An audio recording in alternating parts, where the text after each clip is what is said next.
Bom, gente, ano passado, nessa data, eu estava empacotando minhas coisas para sair de São Paulo. Na verdade, muita coisa. Parabéns para você. Mas vai fazer um ano nesse próximo domingo que eu sou oficialmente morador de Varginha. Um ano já. Voou, um ano. Eu não esperava que ia conhecer tanta gente boa como vocês. É verdade. Quando a gente veio pra cá, a gente, vamos conhecer o Web, a Nath, o Caca e a Ana já era de São Paulo. E aí eu falei, Dona Rô, mas o Senhor nos presenteou com uma comunidade de gente boa. E eu sou muito grato a Deus pela vida de vocês. E esse sermão, essa noite, é pra vocês. Então, aguenta no peito aí. Vocês estão felizes? Então tá bom. Então faz um ano que a gente veio pra cá oficialmente. E é legal, porque há um ano atrás, quando a gente chegou, o Web pregou sobre Salmo 132. Que diz, eu não darei descanso aos meus olhos, eu não descansarei até que encontre um lugar para a presença de Deus, né? E eu acredito que isso tem muito a ver com a nossa história, com a nossa missão, com a nossa forma de ser igreja, né? Onde a gente tem trabalhado para que esse lugar, para que essa comunidade, não só o lugar físico, mas que as pessoas dessa comunidade sejam um lugar em que Deus esteja morando. Onde Deus realmente nos escolheu para sermos o seu povo. Nós não estamos falando de uma estrutura física somente, desse prédio. Eu acredito que Deus marca lugares fisicamente. E eu creio que um desses lugares, esse lugar é um desses lugares que Deus marcou, não só por nós, né, sobre o passado e tudo mais.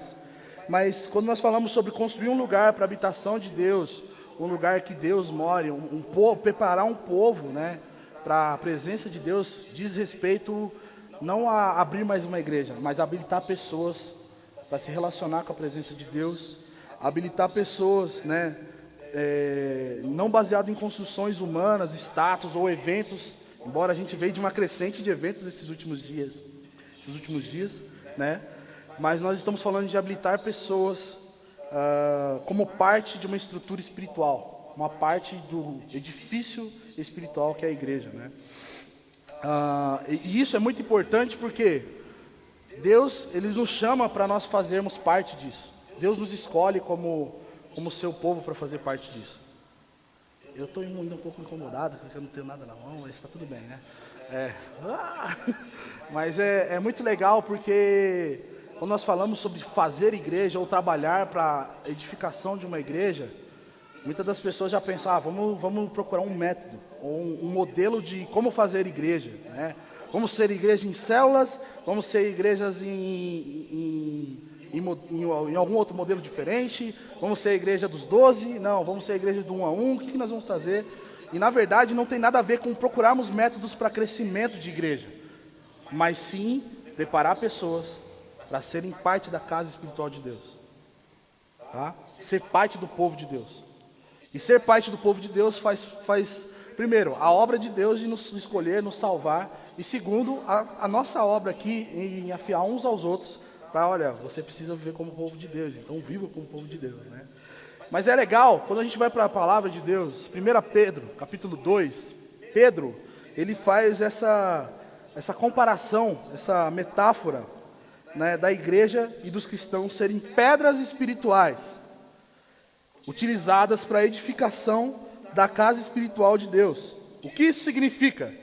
Que eu e você, que estamos aqui nessa noite, fazemos parte de um edifício, de um lugar espiritual, nesse momento, agora, em que nós estamos sendo colocados para que Deus venha e more nesse lugar.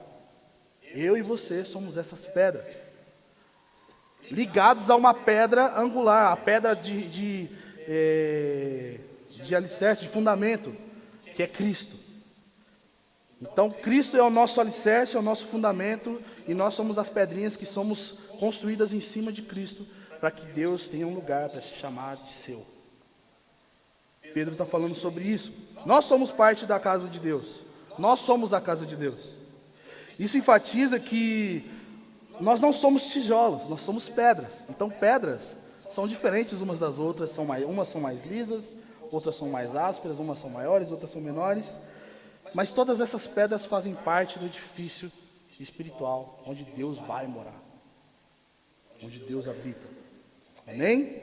E aí a gente vê Pedro fazendo esse comparativo Mas também a gente vê, e eu queria que você abrisse sua Bíblia comigo, em 1 Coríntios capítulo 12. O Senhor nos dê graça nessa noite, que o seu Espírito fale conosco, em nome de Jesus. Então, 1 Coríntios capítulo 12, versículo 12.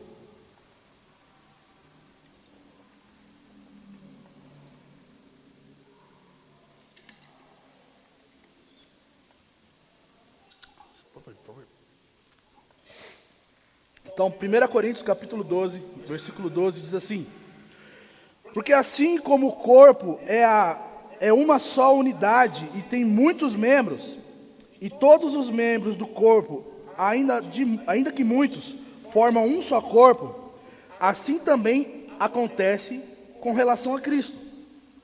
Pois todos fomos batizados por um só Espírito para ser um corpo, um só corpo. Quer judeus, quer gregos, quer escravos, quer livres. E a todos nós foi dado beber de um só Espírito. Porque também o corpo não é constituído de um só membro, mas, o que está escrito aí? De muitos. Se o pé disser, não sou mão, e portanto não faz parte do corpo, nem por isso deixará de ser do corpo. E se a orelha disser, não sou olho, portanto não faço parte do corpo, nem por isso deixará de ser do corpo. Se o corpo todo fosse olho, onde estaria o ouvido? Se o corpo todo fosse ouvido, onde estaria o olfato? Mas na realidade, Deus colocou os membros no corpo, cada um conforme quis. E se todos fossem um só membro, onde estaria o corpo? Portanto, há muitos membros, mas um só corpo. E o olho não pode dizer à mão, não tenho necessidade de ti, nem ainda a cabeça pode dizer aos pés, não tenho necessidade de vós. Pelo contrário, os membros do corpo que parecem ser mais fracos são os essenciais. E os membros do corpo que consideramos menos honrados, nós os vestimos com mais honra. E os que em nós são vergonhosos, vestimos com dignidade especial. Ao passo que os membros mais apresentáveis não têm necessidade disso. Mas Deus formou o corpo de tal maneira que concedeu muito mais honra ao que tinha falta dela. Para que não haja divisão no corpo, mas para que os membros tenham igual cuidado uns pelos outros.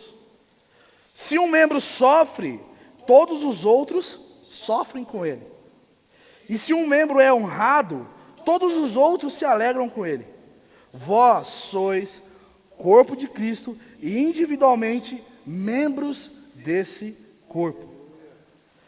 Na igreja, Deus designou alguns, primeiramente apóstolos, em segundo lugar profetas, em terceiro mestres, depois os que realizam milagres, depois os que têm dons de cura, os que socorrem os outros, os que administram e os que falam variedade de línguas. Acaso todos são apóstolos? Todos são profetas? São todos mestres? Todos realizam milagres? Todos têm dons de curar? Falam todos em línguas? Todos interpretam? Procurai com zelo os melhores dons. Amém? Senhor, obrigado pela sua palavra. Nós submetemos a nossa mente, o nosso coração a Ti nessa noite. Fala conosco, Senhor. Em nome de Jesus.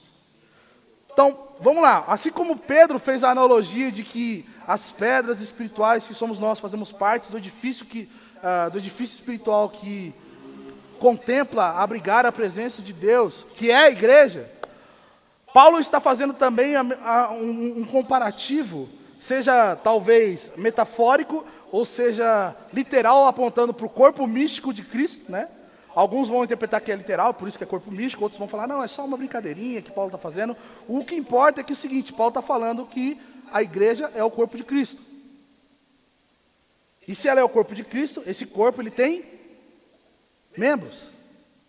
Ok? Então, ele vai dizer que esse corpo é uma unidade, é um só corpo, mas com muitas partes. E todas as partes, seja o fiozinho do nariz, o pelo do nariz, até o seu cérebro, todas elas cooperam para o bem do mesmo corpo. Todas as partes do corpo que estão ali nesse corpo, todos os membros, fazem jus e fazem parte para o bem desse organismo. Que seria de nós se nós não tivéssemos algum membro, ou se tem alguém aqui com talvez difícil fazer adaptações para você viver de uma maneira, vamos dizer assim, normal, sem um membro, né? E o fato é que no corpo de Cristo é a mesma coisa. O corpo de Cristo, Deus colocou cada membro do corpo de Cristo para que o corpo funcione muito bem. Então, eu e você que nós estamos aqui na Imago Dei, nós fomos colocados por Deus nesse corpo para nós fazermos algo que não diz respeito ao membro, mas algo que diz respeito ao corpo todo. Amém? E todo o corpo de Cristo, olha, todo cristão, né, todo aquele que nasceu de novo, ele foi batizado em um só Espírito. Ou seja, não existe a possibilidade de algum membro do corpo ser de outro corpo que não seja o corpo de Cristo. Porque todos aqueles que foram escolhidos por Deus para fazerem parte desse corpo foram batizados no seu Espírito, em um só Espírito, para fazer parte de um só corpo. Vocês estão comigo? Amém? Então, podemos dizer que o principal objetivo que Paulo está querendo comunicar com os irmãos de Coríntios aqui e com a gente, é dizer que a igreja, por ela ser o corpo de Cristo, faz com que todos os que estão dentro do corpo de Cristo, todos os membros, não se sintam mortos, não se sintam divididos, ou seja, mutilados, ou excluídos, não se sintam não amáveis, ou não sejam não amáveis, e também não sejam não amados. Fazer parte do corpo de Cristo implica que você vai precisar amar muita gente. E fazer parte do corpo de Cristo implica que você vai ser muito amado. Senão, não é igreja. Então, Paulo está querendo comunicar isso para os irmãos de Corinto. Vocês precisam entender que vocês fazem parte do mesmo organismo. Vocês não estão em missões separadas, vocês não estão em momentos separados. E por que ele está falando isso? Quando a gente lê as duas cartas de Coríntios, eu amo muito as cartas de Paulo, a carta de Romano e Gálatas são as minhas prediletas, mas eu acho legal a forma como Paulo lida com a forma de ser igreja em Coríntios, porque eles não estavam sendo igreja. O contexto para a gente entender é que eles não estavam sendo nada que fizesse com que eles parecessem ser uma igreja, né? A igreja de Corinto era uma igreja muito peculiar, porque eles tinham muitos dons, eles tinham muitas habilidades, eles tinham muitas virtudes espirituais, ele tinha muita gente espiritual ali naquele meio, só que o fato de talvez ter muitas pessoas espirituais ou ter todas essas virtudes, poderia se dizer que essa igreja é uma igreja saudável. Ela não é? Imagina se você entra numa igreja que todo mundo roda no manto, em que todo mundo é espiritual, em que você passa e a pessoa olha e fala, ixi, eu vi um negócio em você, e você vê que é uma igreja que se move muito bem em relação às coisas espirituais. É uma igreja que você vai pensar assim, é uma igreja saudável, uma igreja do fogo, é uma igreja avivada.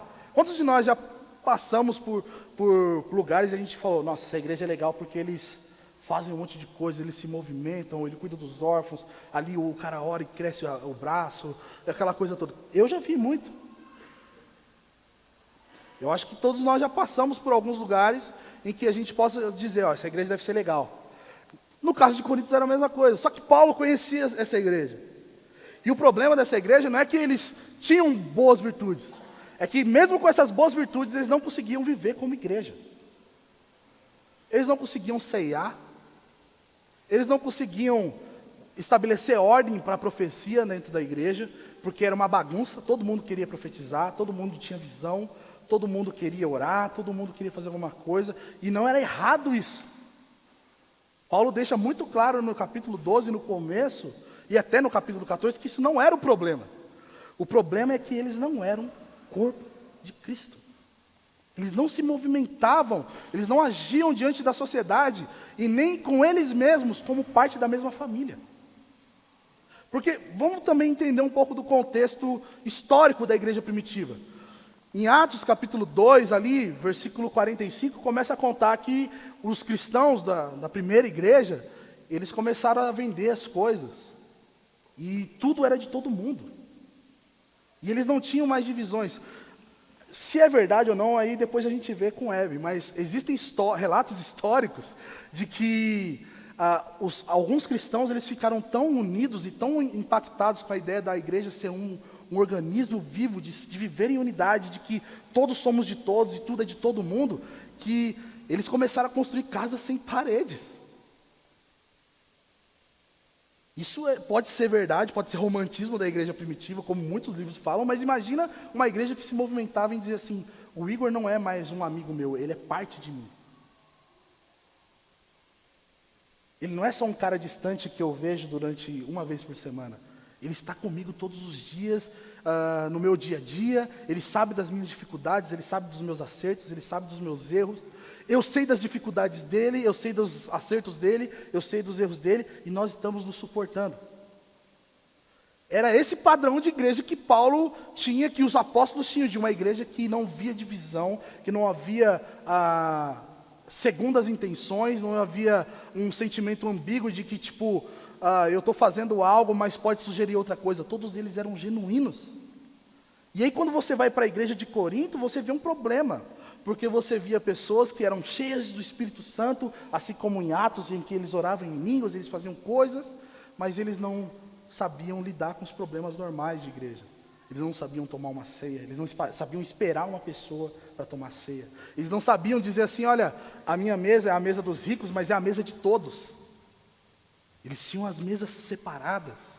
Eles tinham lá, e aqui é legal porque o capítulo 12 trata muito bem sobre isso, o partido dos espirituais, dos místicos, e o partido dos não espirituais, as pessoas que não acreditavam que aquilo era dom. Imagina, você entra na igreja, e aí você tem um tipo de pessoa que roda no manto, que faz um monte de coisa, e tem um outro cara que fala assim, ó, aquilo ali é fruto de uma vida de pagão. É porque ele ainda não se converteu de verdade. E esse cara que é espiritual falava, isso aí é geladeira, isso aí não é crente. E eles ficavam nesses dilemas o tempo todo. Só que o que é mais legal também é que nessa igreja, por causa dessas divisões, eles não sabiam lidar com os pecados da igreja. Porque dentro da igreja tinha um cara que pegava a mulher do seu pai. E para eles estava tudo bem, esse cara estava tomando ceia, cantava no louvor, fazia as coisas e todo mundo vivendo igreja. E Paulo ele manda essa carta, e você pode ler depois, tratando justamente desses pontos. Se tem pecado, trate pecado. Não existe divisão dentro do corpo de Cristo. Não existe esse negócio de espirituais ou não espirituais. Vocês precisam uns dos outros. O espiritual cheio do poder precisa do cara que não é espiritual, que vocês estão colocando aí. E você que é não espiritual precisa do cara cheio do poder. A mulher, você precisa se submeter ao seu marido. O homem precisa amar sua esposa. Amém. E era essa coisa toda de divisões, de degladiações, existe esse termo? Degladiações dentro da igreja, que fez com que Paulo escrevesse uma carta, mas é uma carta assim, uma senhora carta que você receberia e fala, meu Deus, está tudo errado.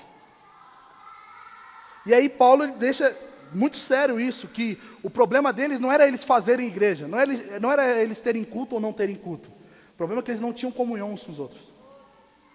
O problema é que eles não eram um corpo só.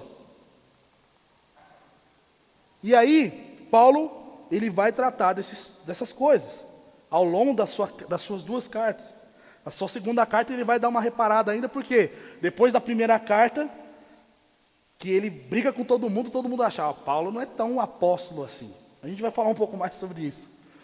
Mas aí é legal porque dentro da igreja de Coríntios, e acho que talvez dentro da nossa comunidade, ainda não sei, pode ser que já exista e a gente não viu, e talvez eu seja esse cara, ou dentro da igreja, num modo geral, existe uma coisa que é o desprezo. Quantos de nós já nos sentimos desprezados em alguma igreja, em algum momento na vida cristã? Todos nós. Seja porque essa pessoa não me escalou, seja porque o pastor não me cumprimentou, seja porque algo grave realmente aconteceu, seja porque você teve problemas sérios, ou talvez você seja o causador do desprezo. E dentro do corpo de Cristo, não existe lugar para desprezo. Dentro da igreja de Jesus não pode haver espaço, vazão, onde nós vamos nos tratar com desprezos uns com os outros. E nem pode haver dentro do nosso meio uma visão de sermos desprezíveis. Porque nós somos o corpo de Cristo. Nós não somos qualquer coisa, gente, mais. O sangue de Jesus nos comprou. Pessoal, beleza aí? Derek? Beleza aí? Fechou? Então, vamos lá, voltando aqui. Dentro do corpo de Cristo não existe espaço para o desprezo. Dentro do corpo de Cristo não pode haver também lugar para uma visão em que nós olhamos para nós como uma maneira errada, de autocomiseração ou alta miserabilidade, em que a gente olha e fala assim, eu sou pior, o pelo da mosca do cavalo do cocô do bandido. Nós fomos comprados com o sangue precioso de Jesus. Amém. Nós fomos feitos novas criaturas em Cristo Jesus. Isso não é massagem no céu, é o que a Bíblia diz sobre os eleitos de Deus. Ele nos comprou e nos fez reino de sacerdotes. Faz parte do povo. Gente, a gente não está fazendo parte do governo do Bolsonaro, mas a gente faz parte do povo de Deus. Vocês entendem o quanto isso é outro nível? E o quanto que muitas das vezes, pelos nossos diversos problemas das nossas vidas, pela nossa criação, pelas nossas inseguranças, nós nos colocamos como desprezíveis. E existem essas duas pessoas que a gente se relaciona constantemente. Os caras que são aqueles que se colocam na posição de desprezador, vamos dizer assim, aqueles que cometem o desprezo. Essas pessoas são aqueles que voluntariamente têm consigo a premissa de que são autossuficientes, dado às suas habilidades, aos seus talentos, tudo aquilo que eles possuem, os seus dons, as posições e os cargos que ele ocupam dentro da igreja ou na sociedade, se é um prefeito, se é um dono de uma empresa, né? E elas são potenciais desprezadores dos menores. Essas pessoas são aquelas que sabem que são, e o que são, elas sabem que, eu sou o cara. E por causa que eu sou o cara, eu desprezo meu irmão. Eu menosprezo aqueles que não são iguais a mim. Eu não tenho no círculo de amizade, dentro da comunidade, aqueles que não gostam do cantor tal que eu gosto. Ou eu não converso com esse tipo de pessoa dentro da comunidade, porque ele não é tão chegado na mesma teologia que eu sigo. E assim por diante. Elas olham com o olhar de desprezo e não estimam as pessoas pelo fato de que ele olha para ela com as pessoas mais fracas da comunidade. Então eu não vou, basicamente alguém olhando e falando assim, eu não vou caminhar com tal pessoa porque ele não é como eu, porque ele tem pecados mais cabulosos, mais tenebrosos do que eu, porque ele se veste de maneira diferente, porque ele curte pagode, porque ele faz qualquer coisa. Acontece isso na igreja, tá, gente? Essas pessoas, elas têm dificuldade de lidar com os diferentes e não vê a possibilidade de que essas pessoas sejam como elas. E de que, não somente isso, essas pessoas que são os desprezadores precisam daqueles que ele mais despreza. São pessoas que carregam um ego superinflados pelas suas histórias, pelas suas conquistas, pelos seus relacionamentos, e são tomados por um sentimento de um ego, super ego, né? De um alter ego por causa das suas influências, seja dentro da comunidade, seja no que ele faz. Essas pessoas são os desprezadores. E nós temos isso dentro da igreja. Amém? Infelizmente. Talvez seja eu. Talvez seja qualquer um de nós. Talvez você fale, não desprezo ninguém, mas quando você lida com o futebol, não, esse cara... Quantas pessoas... Gente, eu estou dando exemplos bizarros, mas acontece. Infelizmente já acontece por aí. A segunda pessoa que eu falei são as pessoas desprezadas. São aquelas pessoas que se colocam ou se sentem na posição de desprezados, de rejeitados. Essas pessoas são aqueles que voluntariamente têm consigo a premissa que tudo que fazem não é suficiente, não é bom para as pessoas. São pessoas que se encontram sempre descontentes e se sentem desconsideradas comparadas às outras pessoas. Isso não necessariamente considerado aqueles que desprezam, mas a qualquer pessoa. São pessoas que olham e falam assim, eu não sou tão amado como o Ivan. Porque o Ivan ganhou roupa do Web e as roupas nem cabem em mim, cara.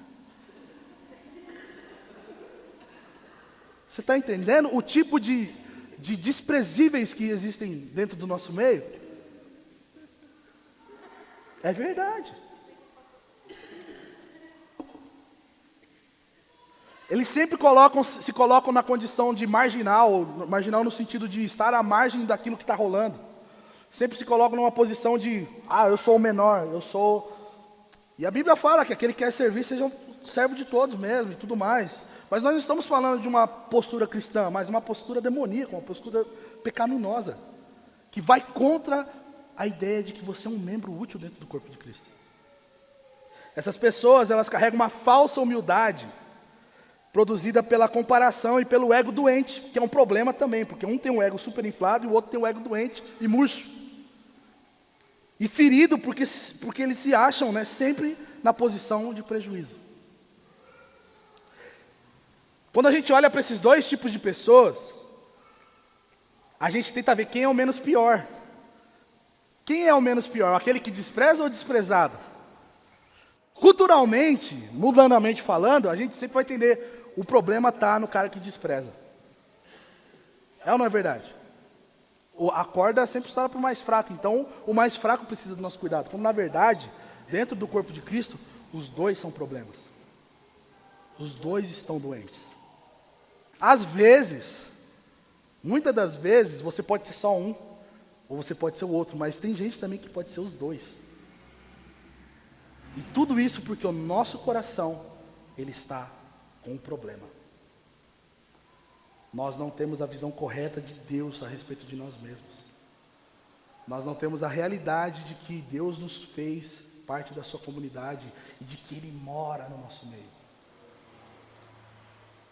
Pensa que Deus mora em nosso meio, Deus mora, selou a gente com o seu Espírito.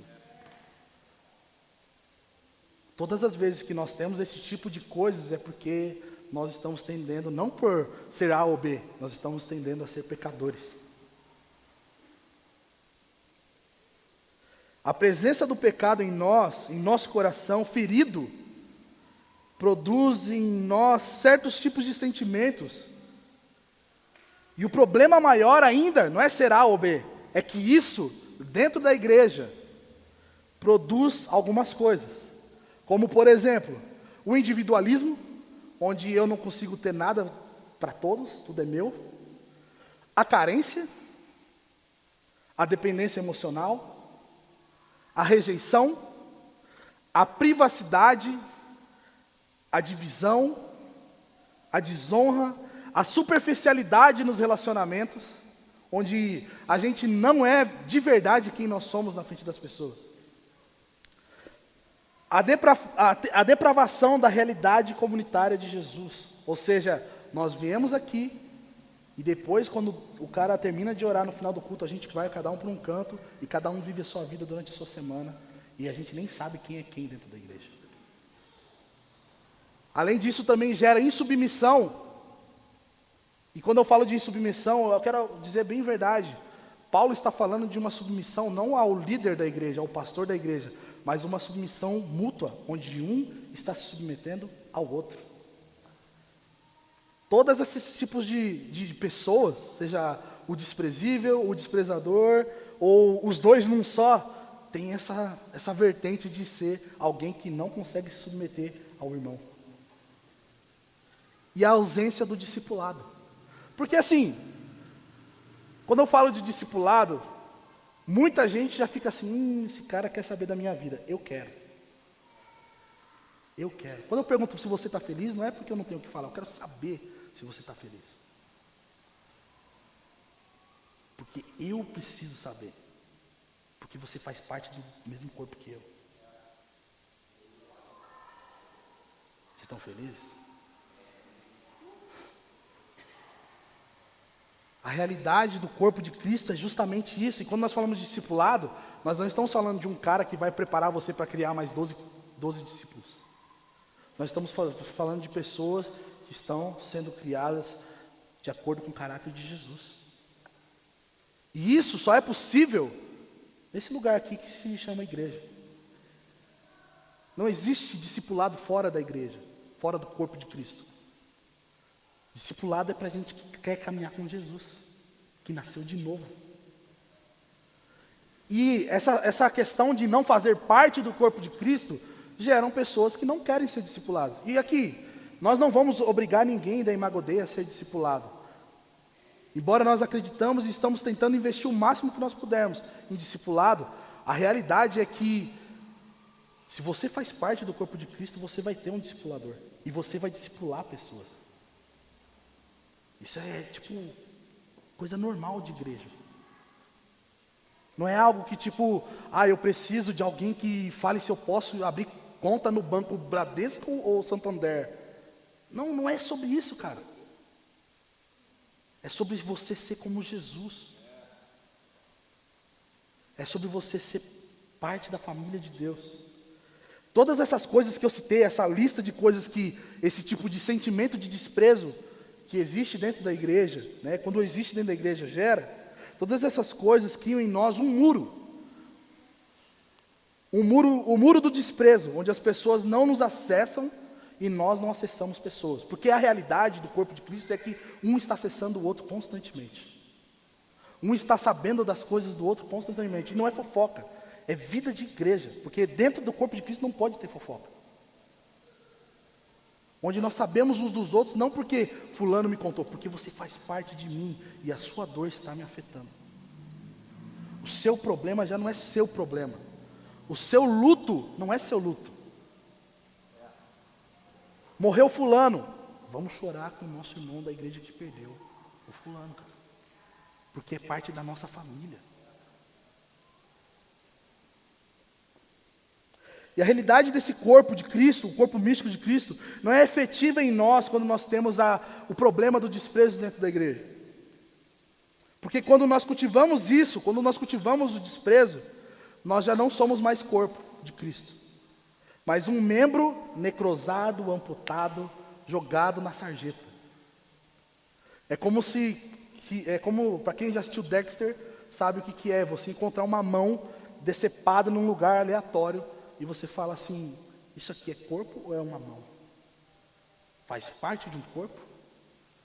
Todas as vezes que nós criamos os muros anti-comunhão, anti-discipulado, anti-unidade, por causa de, ou eu sou desprezador, ou eu sou melhor que todo mundo na minha igreja, ou sou melhor que o cara que está pregando, ou eu sou o pior cara da igreja, nós estamos nos desvencilhando da realidade do corpo de Cristo. Tudo isso nos distancia da vida comunitária e da realidade de ser a igreja de Jesus. A igreja de Corinto tinha dificuldade em resolver os problemas que eles tinham, como eu falei. Não era porque eles não tinham base doutrinária, não é porque eles não eram espirituais, mas é porque eles não tinham o senso de pertencimento uns dos outros. Porque se eles tivessem um senso, o Web é meu irmão em Cristo, ele faz parte do mesmo lugar que eu, da mesma família que eu não vou sossegar enquanto o Web não parar de pecar. E dentro da igreja de Corinto eles estavam ok, sabe por quê? Porque eles não eram nem igreja. Eles não tinham relacionamentos, eles não tinham realidade de eu pertenço a Dona Rô. Ontem a dona Rô me socorreu, cara. Tinha 2 grávidas em casa querendo comer couve. E eu não achava couve no mercado. E não é a tal. Tá? Deixe bem claro isso. A Anne, mais uma amiga nossa. E eu falei, eu fui em mercado, eu procurando, e eu falei, fui em 3 mercados em hortifruti, nenhum tinha couve. Eu falei, vou ligar para a dona Rô. Eu falei, dona Rô, a senhora tem couve? Tem. Eu fui lá pegar a dona Rô uma couve. Sabe por quê? 5 folhas de couve. Desse tamanho, estava nascendo, deu até dó. Mas, sabe por que eu estou falando isso? Porque ela é minha irmã em Cristo. Eu poderia ligar talvez para qualquer senhora? Não. Poderia ligar para qualquer outro cara dentro da cidade para me dar uma couve? Não. Eu liguei para a Rô porque ela faz parte da minha família. A igreja de Corinto, ela não tinha problema de doutrina ou de espiritualidade. Ela tinha problema de não somos igreja. Nós não fazemos parte.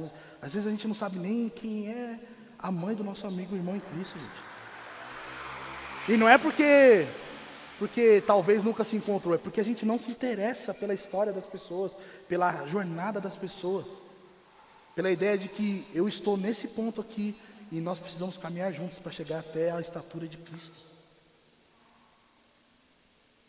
E quando nós falamos sobre vamos edificar um lugar para Deus habitar, nós não estamos falando de fazer um lugar para fazer evento, nós estamos falando disso, de pessoas que estão querendo amar umas outras.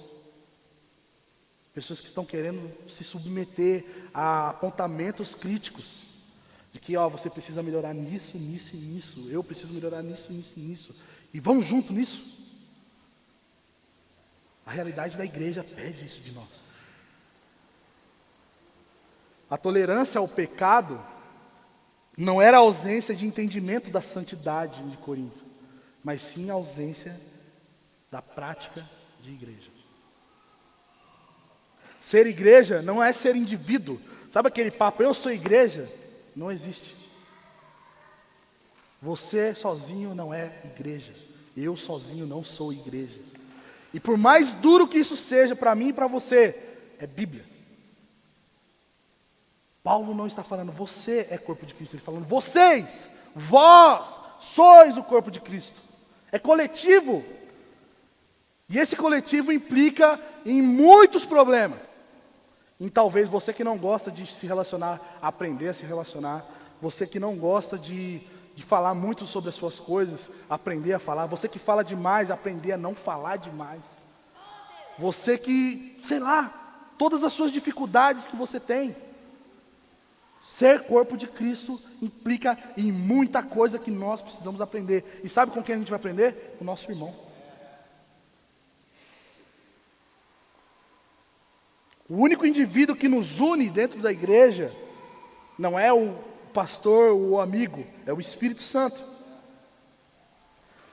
Ele é o único que pode se dizer que ele é único. Ele é o único indivíduo que é cabível dentro desse coletivo, porque de resto, todos nós somos uns dos outros. Todos nós fazemos parte da comunidade. Isso não anula a ideia de que cada um aqui dentro é uma pessoa única.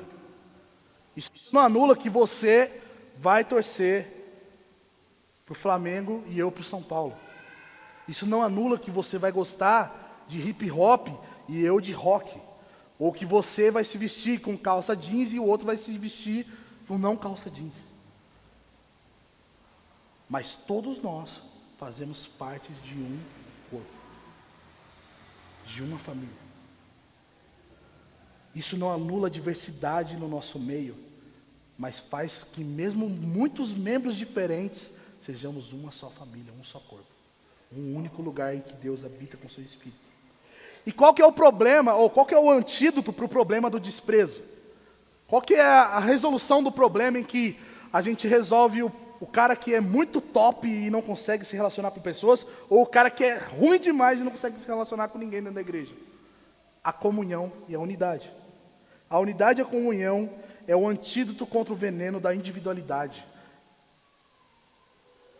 Ontem eu estava vendo um vídeo do Paulo Borges, e eu achei muito legal. Ele falou, a ideia do individualismo dentro da igreja é uma ideia diabólica que destrói igrejas.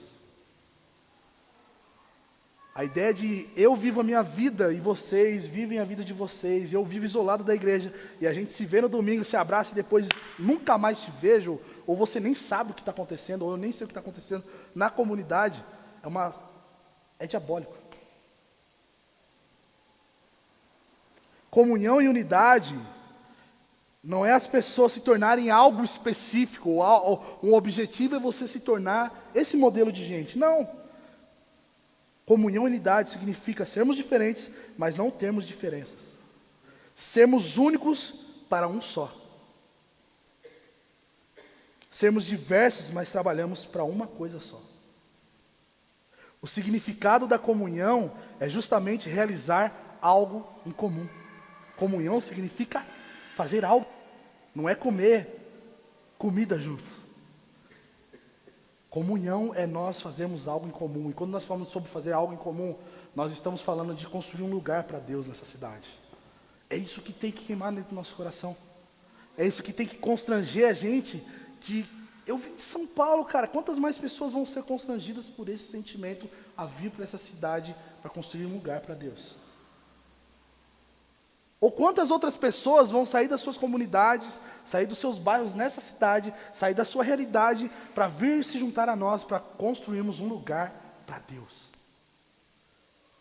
Quando essas pessoas chegarem, o que elas vão encontrar? Pessoas que estão amando umas às outras, ou pessoas que fingem um evangelho de mentira num domingo à noite? O que nós estamos fazendo? Nós estamos fazendo igreja.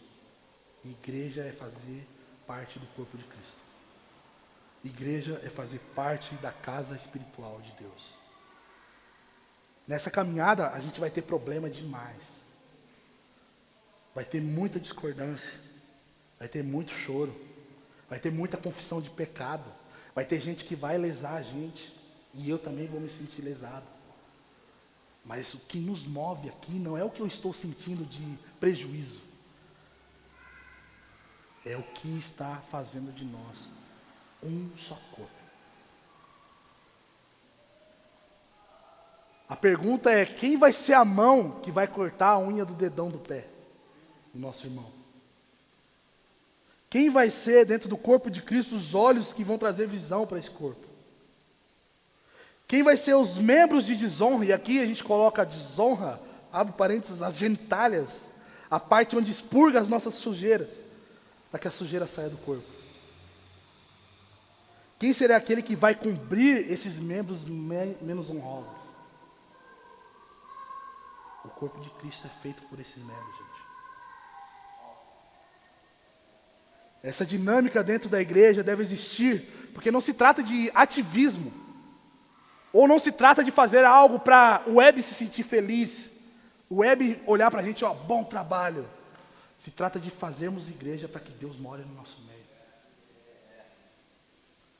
Se trata de nós fazermos tudo o que nós estamos fazendo, trabalhando, seja limpando o carpete, seja colocando lâmpadas, seja filmando, seja cantando, seja pregando, edificando um lugar para que Deus more. Para que o corpo de Cristo seja vivo nessa cidade. E olha que o versículo 26 de 1 Coríntios 12 que a gente leu diz: se um membro sofre, todos os outros sofrem com ele. E se um membro é honrado, todos os outros se alegram com ele. Como nós vamos sofrer as dores de um membro? E como nós vamos nos alegrar com a honra de um membro? Sendo um só corpo. Trabalhando para a mesma pessoa. E que pessoa é essa? Deus. Fazendo uma coisa para alguém, e esse alguém é Deus. Dentro do cristianismo, não há espaço para o pensamento individualista, mas sempre para o corpo, sempre para o coletivo. E quando esse entendimento domina o coração de todo crente, não vai haver mais espaço para uma espiritualidade de uma única pessoa.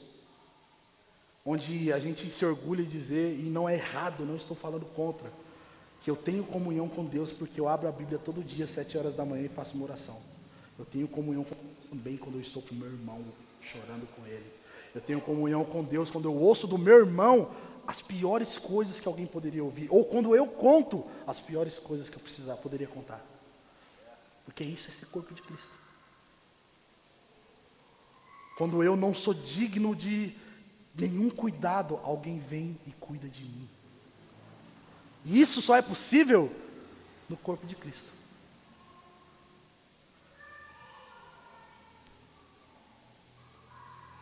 Quando esse entendimento domina os crentes, não existe espaço para autopromoção, não existe espaço para uma ênfase desequilibrada dos dons específicos, no sentido de nós somos uma comitiva profética porque somente profetizamos, mas todos nós estamos submetendo uns aos outros o nosso dom profético para que esse corpo cresça firme e forte.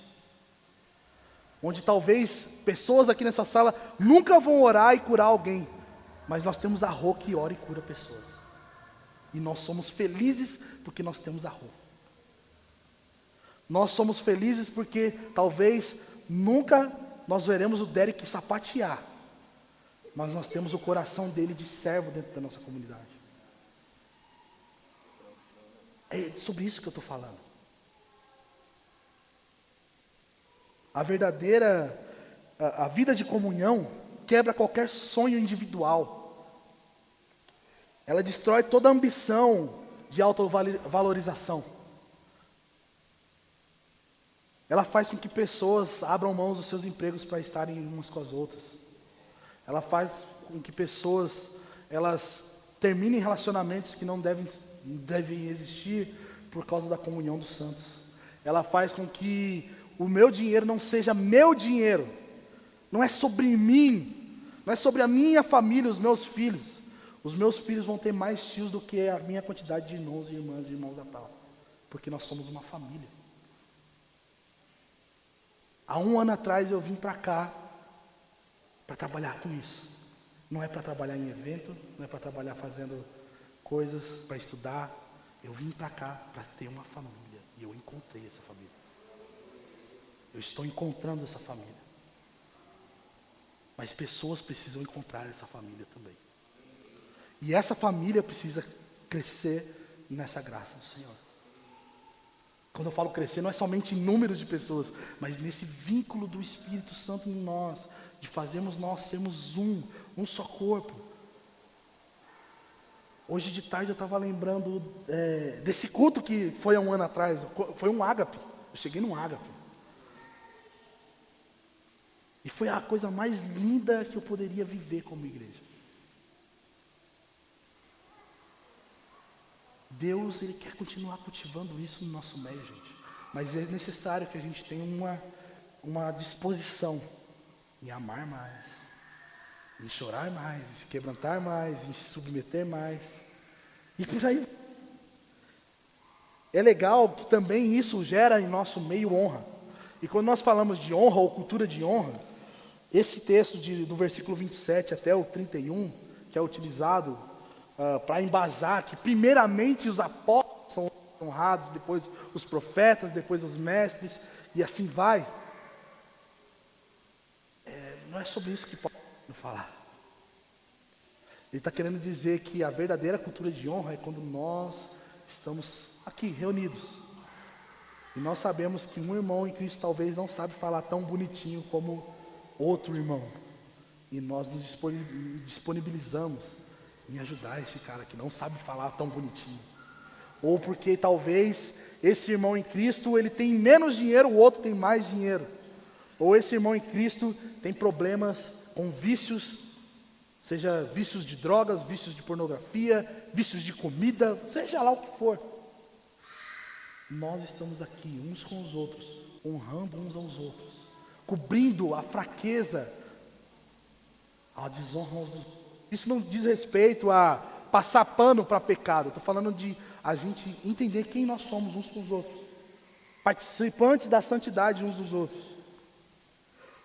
A verdadeira cultura de honra é isso. É nós sabermos que não é somente alguém que precisa ser honrado. Todos nós precisamos tratar uns aos outros com honra. Todos nós precisamos ver que o mesmo Espírito Santo que mora em mim, mora na pessoa menos provável que a gente possa imaginar dentro dessa comunidade. E eu preciso tratar esse meu irmão com honra. Não é sobre um clero, não é sobre um presbitério, é sobre amar uns aos outros, como Cristo nos amou. O fato de um irmão ser melhor em um aspecto, ou em muitos, que você não é, não te diminui. Mas é a forma que Deus fez, e Ele fez, para que você seja honrado por esse irmão que sabe mais do que você. Para esse irmão que é melhor do que você. É para isso que existe discipulado na igreja, gente. A formar pessoas menos honradas, menos privilegiadas, a serem as mais honradas dentro da comunidade. A serem as pessoas mais modelos possíveis que nós podemos dizer, siga essa pessoa porque essa pessoa é alguém parecido com Jesus. Porque no final de tudo, não é sobre eu ser dono de pessoas, eu capacitar pessoas, mas todas essas pessoas, inclusive eu, sermos de uma só, Cristo. Todos nós somos de Cristo. Aí você pode dizer para mim, pô, bonito pra caramba tudo isso que você está falando, é romântico. Mas eu venho de um contexto de igreja, ou venho de um contexto de vida, de decepção. Eu fui ferido pelo meu pai, eu fui ferido pelo meu pai espiritual, eu fui ferido pelo meu pastor, eu fui desprezado na igreja, sei lá, qual é que é a sua história, qual é a minha história. As decepções não vão formar a doutrina dentro da comunidade de Jesus. Os problemas não vão anular a verdade de que a igreja é o corpo, ou precisa ser o corpo de Cristo. Nem sempre os membros do corpo irão ser legais com os outros membros. Às vezes, esses membros vão se ferir. Uma pergunta: quem aqui nunca mordeu a língua? Todo mundo já mordeu a língua. Quem nunca espremeu um cravo ou teve que arrancar um dente? Todos nós passamos por esses momentos, gente. Todos nós somos feridos dentro da igreja também. Todos nós passamos por momentos em que são pressões, são conflitos, e isso gera feridas dentro dos nossos corações, isso gera decepções. Esse tipo de atrito, ele é permitido da vontade de Deus para nós. E ele pode realmente ser gerado voluntariamente por alguém. Alguém pode te perseguir dentro da igreja, te ferir, querer você acabado, porque talvez tenha a ideia de que você é melhor que ela, ou de que você é, sei lá, não sei. É normal isso dentro da igreja. Quero dizer para você, infelizmente isso é normal. Mas sabe para que existe isso? Para que exista a manutenção dos nossos corações. Para que aquilo que está aqui guardado e que ninguém sabe, venha à tona, venha à luz. Como que a gente vai saber que alguém tem um pecado de ira se não provocar ela? Como a gente vai saber se a gente nem se relaciona? Todas essas questões que aconteceram nas nossas vidas, seja porque alguém te feriu ou você está se sentindo desprezado, Deus está permitindo isso no seu coração hoje, para que haja dentro do seu coração uma limpeza, uma purificação do seu coração em relação a como você se vê dentro desse corpo de Cristo. Às vezes isso fere as pessoas, às vezes um membro fere o outro, mas é bom e necessário dentro do corpo de Cristo para que as pessoas amadureçam. Se não arrancassem os nossos dentes de leite, nós não teríamos dentes permanentes. Se nós não passarmos pelos processos dolorosos, nós não vamos amadurecer.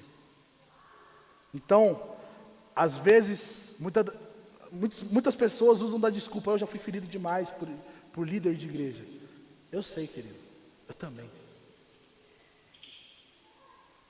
Eu poderia odiar a igreja, mas é por isso que eu estou aqui, porque eu amo. O Senhor faz eu amar a igreja todas as vezes que eu lembro das minhas decepções. O Senhor faz eu tentar ser um líder melhor, não porque eu preciso provar para alguém, mas porque eu fui ferido. Isso faz parte da manutenção do corpo de Cristo, de Deus gerar dentro dos nossos corações algo que seja bom, algo maduro. E as nossas decepções, o que a gente faz com ela? Abstrai e finge demência? Não. Se é para perdoar, perdoa. Porque as nossas decepções não podem ser um motivo de exclusão desse corpo de Cristo. Eu não vou ser discipulado porque todo discipulador me abusou emocionalmente, me roubou, me fez alguma coisa. Bem-vindo ao time, irmão. Olha o que Paulo vai falar em 2 Coríntios capítulo 6. Todas as decepções com o corpo de Cristo não devem resultar em nós uma amputação de um membro, uma exclusão da comunhão. Nunca isso pode acontecer. Ela não pode gerar em nós um membro doente, um membro fraco, mas ela gera em nós maturidade e fortalecimento desse membro. É difícil na hora? Com certeza. É triste? Com certeza. Você se sente desprezado? Sim, eu não anulo isso, mas isso não pode gerar em nós. Não vou hoje porque me excluíram da escala. Não vou hoje porque eles só gostam de comer no mato. Não é sobre isso, cara. Olha o que Paulo vai falar em 2 Coríntios capítulo 6, versículo 11. Depois de ele justificar tudo, o que ele estava vivendo como apóstolo de Cristo. Se você olhar o capítulo 3, capítulo 4, Paulo começa a falar que ele foi flagelado, que ele apanhou, que ele passa frio, que ele sente a morte perto dele, mas tudo isso por amor a Cristo e aos irmãos de Corinto, para que aquilo validasse o que eles estavam vivendo lá. Sabe o que aconteceu em Corinto depois da primeira carta? Eles ficaram tudo tipo, cara, alguns falaram, estamos em pecado, precisamos nos arrepender. Outros disseram, não, peraí, Paulo está exagerando, não é bem assim. E outros disseram, não, Paulo nem é apóstolo. E aí Paulo se vê na necessidade de falar toda a história que ele está escrevendo, para dizer para eles, eu sou apóstolo sim, porque eu fui chamado e tudo mais, eu estou completando os sofrimentos de Cristo no meu corpo. E ele começa a falar um monte de coisa, e aí ele vai e diz assim no versículo 11, ó Coríntios, nós temos falado abertamente convosco, o nosso coração está aberto, nossa afeição por vocês não está restrita, não existe, eu te amo menos porque eu briguei com você porque você é falho. O meu amor por você não está restrito. Mas vocês estão restringidos a mim. Pois que sociedade tem a justiça com a injustiça? Que comunhão há entre luz e trevas? Que harmonia existe entre Cristo e Belial? Que parceria tem com o crente e o incrédulo? E que acordo tem o santuário de Deus com os ídolos? Uma pausa. Tudo que nós estamos falando de problemas não é nada mais e nada menos do que nosso poste ídolo chamado ego. O nosso poste que nós idolatramos, que é a autoimagem, a autopromoção, a autoproteção. Eu não posso me envolver nisso porque vão falar isso de mim. Eu não vou fazer isso porque as pessoas não vão me entender bem. E quem disse que é para alguém te entender bem, cara? É sobre fazer parte do povo eleito de Deus. É ser parte do santuário de Deus. E aí ele vai completar dizendo assim, pois nós somos santuário do Deus vivo, como ele disse, Deus disse, habitarei neles, e entre eles andarei. Eu serei o seu Deus, e eles serão o meu povo. Portanto, sai do meio deles e separai-vos, diz o Senhor, e não toqueis em nenhuma coisa impura, e eu vos receberei. Serei para vós pai, e sereis para mim filhos e filhas, diz o Senhor Todo-Poderoso. Agora, olha o capítulo 7. Amados, visto que temos essa promessa, que promessa? De que nós teremos Deus habitando no nosso meio. Visto que nós estamos trabalhando para que Deus se mude para Varginha. Visto que nós estamos trabalhando com a expectativa de que esse lugar e essas pessoas que estão aqui sejam parte da comunidade santa de Deus, dos santos aprimorados, aperfeiçoados pelo sangue de Cristo. Visto que temos isso, purifiquemo-nos de toda impureza do corpo e do espírito, aperfeiçoando a santidade no temor de Deus. Versículo 2: dá espaço para nós em vosso coração. Paulo está falando: ei, me aceita de volta, me ama de novo, porque o que eu estou fazendo é porque eu amo vocês. A igreja de Jesus feriu muita gente, gente. Se for para eu contar a minha história aqui, nem vale a pena. Se for para o Web contar a história dele, não vale a pena. Mas a realidade é que nós, como santos aperfeiçoados, precisamos dar mais uma chance ao corpo de Cristo. Nós precisamos lidar com a correção de maneira certa. Nós precisamos lidar uns com os outros de maneira certa. De que nem tudo está pessoal, de que nem tudo é perseguição, é aperfeiçoamento dos santos uns com os outros. Nós precisamos viver uma vida de igreja de verdade, gente. Toda a restrição de afeto que aconteceu com Coríntios, que não, Paulo não é apóstolo, não, Paulo está exagerando, era mais ou menos construir um mundo. Paulo não tem autoridade aqui, porque nós queremos viver um mundo particular. Nós não queremos viver igreja. E é isso que nessa noite eu vim dizer para vocês. Nós não vamos aceitar isso nesse lugar. Deus, Ele quer tratar dos nossos corações nessa noite. Toda restrição de afeto demonstra imaturidade e ausência de fé genuína na promessa de que Ele vai morar em nosso meio, ou que Ele mora em nós. Quando nos colocamos na zona defensiva, quando alguém nos confronta em pecado, nós não estamos resolvendo o problema. Nós estamos fazendo um tratado de paz, um cessar-fogo.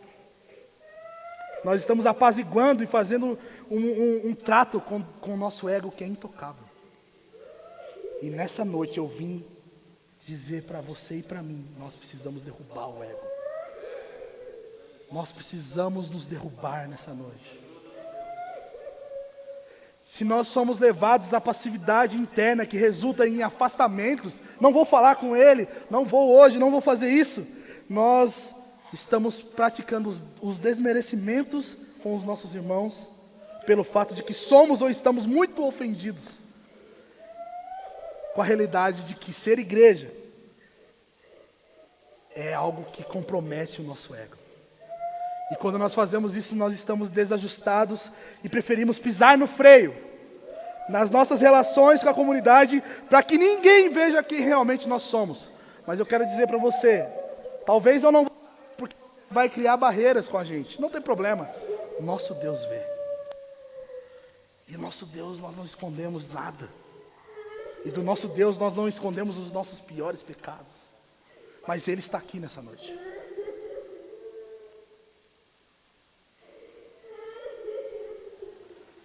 Nós somos cheios de mecanismos de defesas para nós não nos relacionarmos com a igreja. Porque se relacionar com a igreja e como igreja requer exposição. Nós não fomos tratados como nós deveríamos, ao invés de cura, quando nós entramos no mecanismo de defesa ou entramos na defensiva, nós não somos curados, mas nós ficamos mais doentes. E nessa noite, Deus não quer que nós nos privemos da realidade de nós sermos parte do corpo de Cristo. O apelo que cabe a nós, cabe a nós todos aqui, seja porque nós fomos feridos por igreja, feridos por pessoas, feridos por crentes, ou porque nós realmente não sabemos lidar com isso, é o que Paulo fala aos Coríntios, no versículo 1 e 2 que eu li. Dê espaço a nós em vosso coração. Paulo vai dizer, nós não lesamos ninguém para que vocês se restringam. Nós não arruinamos ninguém e de ninguém nos aproveitamos. Olha, a Imagodei tem um ano de existência, 1 ano e meio. A gente ainda não fez isso. Provavelmente a gente vai fazer com alguém, porque a gente peca. Mas a realidade de hoje é que nós temos o temor do Senhor e nós queremos te ajudar a ser como Jesus. E nós queremos ser como Jesus e precisamos de você. Nós precisamos de um comprometimento com a realidade de ser igreja, porque esse chamado de ser igreja não é algo que nós estamos promovendo aqui, é algo que Deus promoveu. Ele nos chamou para sermos parte do povo eleito de Deus. Ele nos chamou para fazermos um lugar para Ele habitar nessa cidade. E tendo essa consciência, essa promessa de que Deus agora pode vir morar nessa cidade, agora é hora de realmente abrirmos mão dos nossos planos pessoais. Agora é a hora da gente olhar para aquilo que a gente mais imaginava, quando as pessoas perguntam, o que você vai ser daqui a 5 anos? E falar, eu vou ser um irmão do Senhor, um Senhor, alguém da minha comunidade. Nos próximos 10, 20, 30, sei lá quantos anos, Deus está nos chamando para isso. Porque Ele não nos chamou para individualidade, Ele nos chamou para sermos seu povo.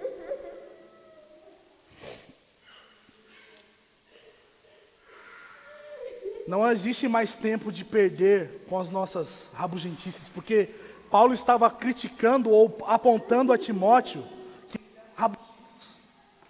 de que eles eram de dura serviço. E nós somos assim.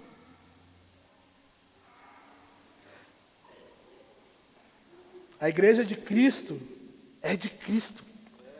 E tem forma de Cristo. Proporção que Cristo dá a ela.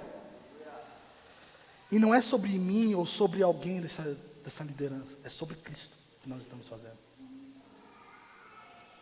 Chegou a hora daqueles que estavam há 1 ano naquela sala que eu cheguei, há 1 ano atrás.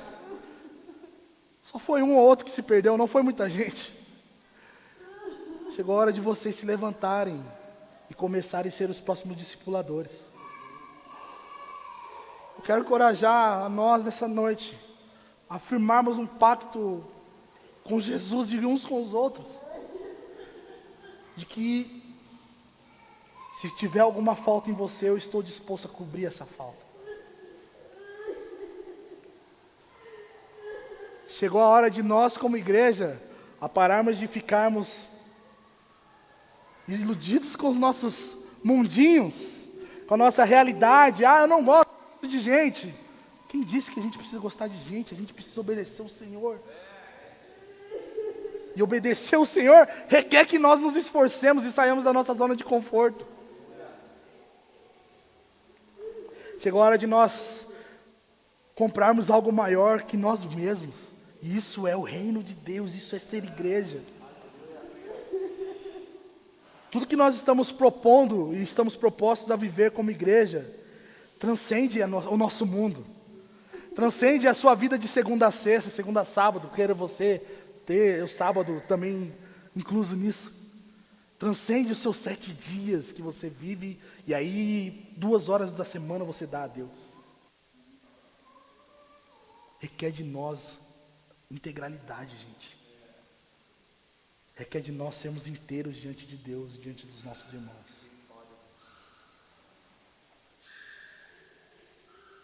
A rotina de comunidade e unidade em que nos desvencilharmos do desprezo para ser uma igreja que ama e é amada, que corrige e é corrigida, que serve e também é servida. A realidade de que não somos um grupo de pessoas que se reúnem nesse domingo à noite, mas somos uma família que se ama e se cuida uns dos outros. Deus está aqui. E se for para a gente fazer essa coisa de igreja, não dá para a gente entrar com 10%, com 5%. É tudo no jogo. Deus está aqui.